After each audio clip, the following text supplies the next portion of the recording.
I declined a promotion of more than six figures to stay in a contract role. And it wasn't even just rejecting the full time offer from Airbnb. I also turned down offers from hiring managers at other companies that would have been similar pay increases for full time roles.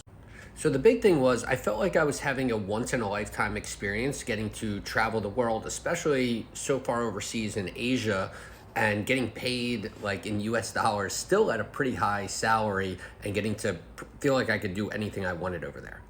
And my schedule as a contractor is I pretty much only work through my direct manager and I have very few other meetings. So I might have like one, maybe two meetings per week. And my manager was Chinese, and her husband was actually still in China. So she was awake at all sorts of weird hours and was very flexible with having one on one calls that were reasonable times for me, even if they were kind of late at night for her because she would be up anyway. Now, if I was to switch to a full time role, I would go from juggling maybe like one, maybe two projects, having one or two meetings a week with my manager, to maybe having like four projects going at the same time, having a lot more meetings with stakeholders who have very busy schedules. So, like a VP of marketing, if you were to try and make a meeting with their calendar, it is just all red all the way down. And so, when they find like a 30-minute slot that they're available, you have to take it. And if I'm in Asia, that might mean 3 o'clock in the morning. And so I thought, what's the point of really being out here if, 3, 4 days out of the week, I have to wake up at 3 o'clock in the morning and do some meeting? It's just going to be so disruptive.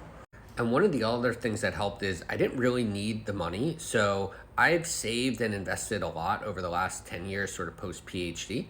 And now I live in Manhattan. I've always had a nice apartment, but like my traveling, I do a lot of the travel hacking and the credit card points. So even though I stay at nice places when I travel, it actually doesn't cost me a lot of money.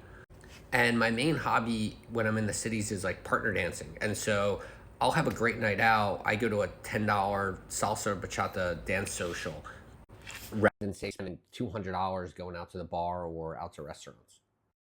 And so I've taken a lot of that money and I've just like put it into the stock market, mostly index funds, but some big tech companies as well. And I hit my financial independence number. So I don't really need the money. And I had an experience where when I was working for Stripe, I was making like the most I had ever made by far. And I was just like not happy, like at all. During the second half of my time there, I got a new manager who was just like a micromanager, didn't really understand the type of work that I do, like the causal inference stuff. She was more of what like putting machine learning models into production.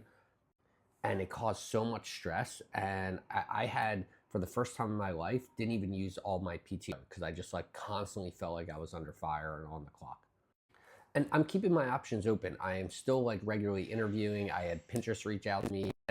Amazon reaches out to me like every 6 months, and I take those calls. And so the options are there if I ever want to stop doing all this traveling. But right now in this role, I feel like I'm making about 75% as much money as I could be, but my stress is about 80% lower. So it feels like a no-brainer.